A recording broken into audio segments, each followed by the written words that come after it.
Cooker விசில மறந்து உணவு வீணாகி போச்சா? இனி அந்த கவலையே வேண்டாம். வழங்குகிறோம் உலகின் முதல் விசில் கவுண்டர் குக்கர், புதிய அல்ட்ரா குரோனோ. அல்ட்ரா என்றால் ஆரோக்கியம். சட்டசபை தேர்தலில் அதிமுகவுக்கு ஏற்பட்ட தோல்வி குறித்தும் கட்சியின் அடுத்த கட்ட பணிகள் குறித்தும் கட்சித் தலைமை மாவட்ட நிர்வாகிகளுடன் ஆலோசனை நடத்தி வருகிறது.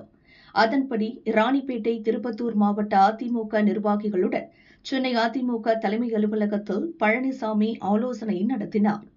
அப்போது பழனிசாமி பேசியதாவது: சட்டசபை தேர்தலில் தவேக முழுமையான வெற்றி பெறவில்லை. திமுகவில் இருந்த கூட்டணி கட்சிகளின் ஆதரவோடு பொய்க்கால் குதிரை அரசாகத்தான் இந்த அரசு நடக்கிறது. திமுக ஆட்சியின் நீட்சியாக சட்டம் ஒழுங்கு பிரச்சினை, பாலியல் வன்கொடுமை என தினமும் நடக்கிறது. ஆனால் முதல்வர் விஜயும் அவரது அமைச்சர்களும் ரீல்ஸ் எடுப்பதில்தான் குறியாக இருக்கின்றனர்.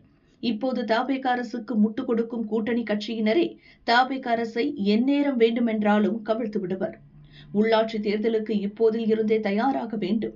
கட்சிக்கு நேர்மையாக, விசுவாசமாக இருப்பவர்கள் பெயரை மட்டும் பரிந்துரை செய்யுங்கள். உள்ளாட்சி தேர்தலில் வெற்றி பெற்றுவிட்டால் நிச்சயம் ஆட்சிக்கு வந்துவிடலாம் என்று அவர் கூறியுள்ளார்.